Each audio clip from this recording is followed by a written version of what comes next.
I would next like to introduce our CSI Board Chair, Sarah O'Neill, invite her back up to the stage to introduce our next virtual session with Congressman Don Beyer of Virginia's 8th District and to present him with CSI Services Championship Award. Sarah. Thank you. Congressman Don Beyer is serving his 6th term representing Virginia's 8th District, which is home to a highly skilled workforce engaged in services and services-enabled exports. He serves on the House Committee on Ways and Means, the Joint Economic Committee, and he is also the chair of the New Democrat Coalition's Trade and Tariffs Task Force. Prior to his service in Congress, he was Lieutenant Governor of Virginia from 1990 to 1998 and U.S. Ambassador to Switzerland and Liechtenstein under President Obama. He also spent more than 4 decades building his family's automotive business in Northern Virginia. Throughout his career in Congress and as a diplomat, Congressman Beyer has championed U.S. economic and trade policies that strengthen the competitiveness of the American workforce, reinforce U.S. global relationships, and promote American values abroad.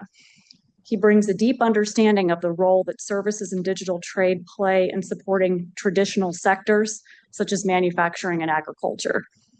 Drawing on his experience in the automotive industry, he has noted that a significant share of modern manufacturing jobs are services related.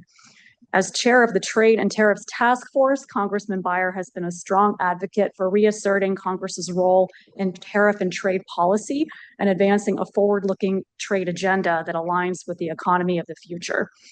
He is an unwavering voice of principled leadership and has consistently advanced pragmatic, pro-competitiveness policies that expand opportunity for American workers and businesses. In recognition of his longstanding leadership on policies that support U.S. services, industries, and global competitiveness, the Coalition of Services Industries is proud to present Congressman Beyer with its 2026 Services Champion Award for Excellence in Leadership and Services.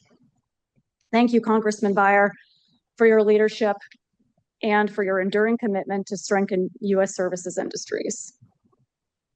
Sarah, thank you very much.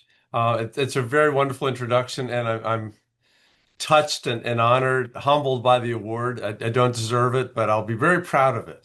And I'm sorry I can't be with you in person. I spent 6 hours in a car this weekend with my youngest daughter off to a wedding and back, and she infected me. So I've been in bed most of the last 2 days.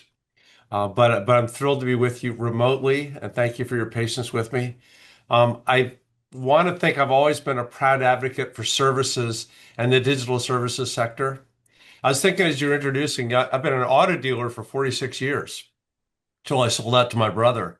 And we had this very simple philosophy that we wanted to cover all of our expenses with the service income from parts and service, so that if we didn't sell a single car, we could still break even.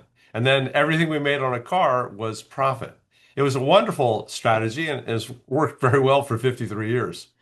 I also was thinking about Congress and constituent service. We try to pass bills, which takes a long time. Congress is very slow, the way the founding mothers and fathers designed it. But we do 3,500 constituent service cases a year. And this is the most fulfilling part because we're actually changing the lives of 3,500 families every year through service. And it's the service is what makes us fulfilled, happy, productive. Our local economy is dominated by the service sector. I know we have some manufacturing in the district, but I'll be damned if I know where it is. Almost all of it is high-paid, high-quality, knowledge-based jobs that drive immense investment in our region. Yeah, AI, space, clean energy. Many years ago, when I was lieutenant governor, I helped co-found the Northern Virginia Technology Council. Now 500 companies creating all kinds of jobs and on the forefront of our economy. I get to represent HQ2, Amazon. Again, very proud of them and AWS, and glad that they came here because we had the most young people studying service industry type things, STEM and AI and computer science, but much else also. We're I think, this capital region, the poster child for the nation's comparative advantage in services relative to the rest of the world. And it's just really hard to overstate the importance of the broader sector to the national economy and to our trade relationships. Which is why it's been hard to see these last couple of years, including the Biden years, about so little focus on the services sector. As Sarah mentioned, I'm privileged to serve on the Trade Subcommittee of the Ways and Means Committee, the only committee mentioned in the Constitution. And it's very fulfilling to be there. But it's also very frustrating to see the things that are going on. I don't need to tell you that we post a large, large surplus export with the rest of the world. Yeah, we may have a big trade deficit in manufactured goods, but we way offset it with service exports. And if we actually, that true value of data were reflected in our trade flows, it would add billions more to annual U.S. exports. McKinsey estimates that cross-border data flows contribute nearly $3 trillion to global GDP.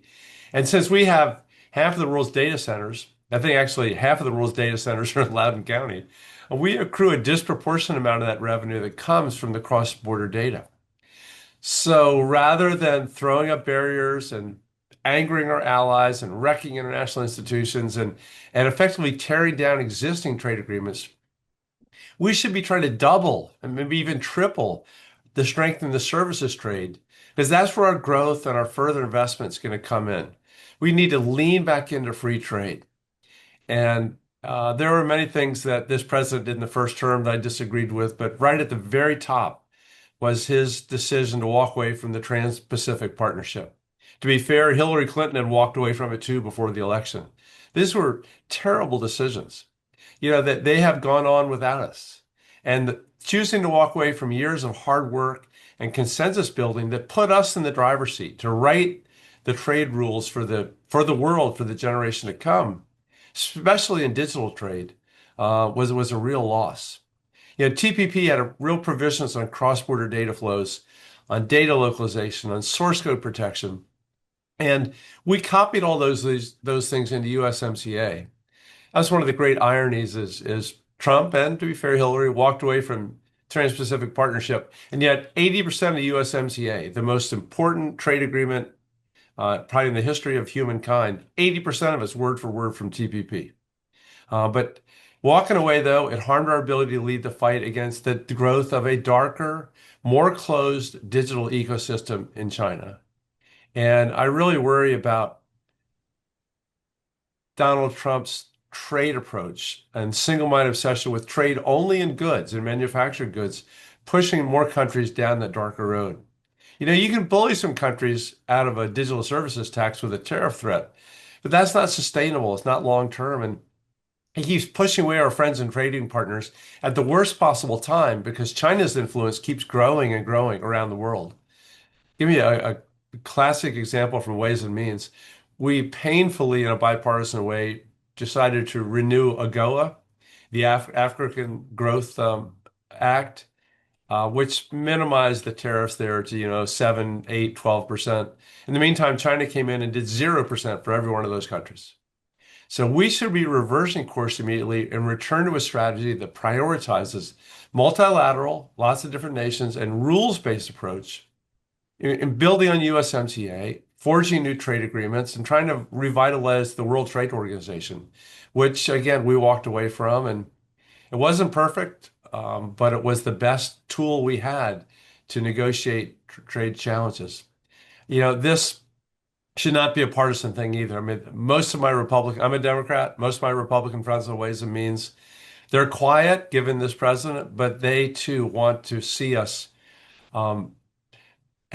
be much more aggressive in terms of getting our trade flow.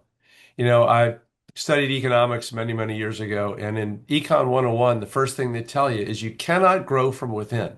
You have to grow by trading with someone outside of you. And that first Trump term should have been a wake-up call that when we signed over executive authorities to the president, they were going to get abused. This didn't start with Donald Trump. Over the last 30 years, Congress, little by little, has given trade authority to various presidents, Democratic and Republican. And now we're suffering the consequences. No single person should be allowed to impose the level of taxation and economic dislocation on the American people that we are seeing. It would be one thing if the tariffs were high but consistent. But just over the weekend, for example, the president said he's going to take tariffs on cars imported from Europe from 10% to 25%. God knows why he did that over the weekend and how long that will last, because it goes up and down and up and down. But it's frequently changing tariffs that no one can predict just create chaos in the marketplace. Exclusions, exemptions, rates, rate changes based on the president's mood, whether you bring him a gold Rolex to put on his desk. We're very concerned. All the chambers of commerce I talk about, those little guys have no way to get the exemptions. It takes a big, powerful company to do that. In the meantime, most people are estimating that trade costs Americans about $2,000 last year in additional costs. I think we need to rebalance the trade authorities. There are four different pieces. I'm leading the IEPA, which are the emergency trade provisions, the one the Supreme Court said the president can't use, to take that back to Congress, to make sure that Congress votes on these, as Article 1 of the Constitution clearly says. One last thing, we are at the heart of artificial intelligence here, and one of the things we know is coming with AI is an abundance of things. And we lost almost 100,000 manufacturing jobs last year, while manufacturing exports and manufacturing productivity surged. This is because of artificial intelligence. We're going to have a lot more things. An era of abundance of stuff you can put in your hands is there. What will be scarce, though, will be things that require human beings, services. Economics is all about scarcity. What you're providing is what will always be scarce. You're going to be ever more important to our economy. So please keep it up. I will do my best to champion the great work you do. And thank you for all the services you provided me, my family, and the wonderful people I represent. So pleased that we were able to give you our Services Championship Award. So, because you absolutely deserve it with your leadership on both services and digital trade. And just one personal note I want to make that I found very impressive when we met with you is that you are not only a leadership on the policy issues as they are, but you're also, as I understand it, went back to school and were working on or have a master's degree, so that you really had an academic mastery of the technology issues. And so I thought that was extremely impressive. I understand we have maybe time for two quick questions from the audience, if you're willing to. Certainly. So let me turn first to Yancey Molnar from Chubb. Hey, Congressman, great to see you. Yancey Molnar with Chubb Insurance. And this is a constituent question. So as we approach USMCA joint review, what would success look like for you, particularly in the area of services and digital trade? And what are the biggest risks you see going into that review? Well, Yancey, first, thank you for my 4 Chubb insurance policies. I'm very grateful for them. And Christy, thanks for pointing out I have my final exam in CS 531 on Thursday. So part of studying AI was just total curiosity, but also realized I'm going to be able to get a much better job when I finally finish that graduate degree. Yancey, my great hope with USMCA is that we preserve it. I'm worried about it. Donald Trump and Mark Carney are not the closest of friends. And with all the talk about Canada as the 51st state, them refusing to buy our wine and alcohol, the problems back and forth, the great fear is that USMCA becomes US and Mexico only. Also, we want to make sure that the core commitments in the existing USMCA on cross-border data flows, on data localization, on source code protection remain untouched. Those have worked really well, and we don't want to mess with those. Right now, it seems like the biggest issues are Canadians not letting enough U.S. milk in, and Mexicans not letting enough U.S. corn in, from our perspective, and of course we're concerned about the quality of the labor unions in Mexico, and we love Canada to start buying our alcohol again, but having been raised in Washington, D.C., one of the throwaway maxims is that in politics, your friends come and go, but your enemies accumulate forever. I just wish that our president stopped making enemies, that these are our friends and have been for hundreds of years, and we need to work and build together. So no maximalist demands. USMCA was not perfect, but by all standards, the most effective, beautifully written, comprehensive trade agreement in the history of economics, mankind. So we need to preserve it. And we will do everything we can to try to be part of that. Jonathan McHale, CCI, had a question. Jonathan? Congressman, about a dozen former USTR negotiators in this room, so very inspired with your support. Really appreciate it. You've been very active as the chair of the Trade and Tariff Coalition, the New Dem Coalition in Congress. If one of the largest trade blocs in Congress, if the House flips in the midterms, how would the priorities for the coalition change, or would your strategies change? Thank you. Yeah, well, thanks for the question. By the way, it's 26 weeks from today, but who's counting? Exactly 6 months. Right now, probably the number one priority is to carefully take back a lot of that trade authority we gave to the presidents back to Congress.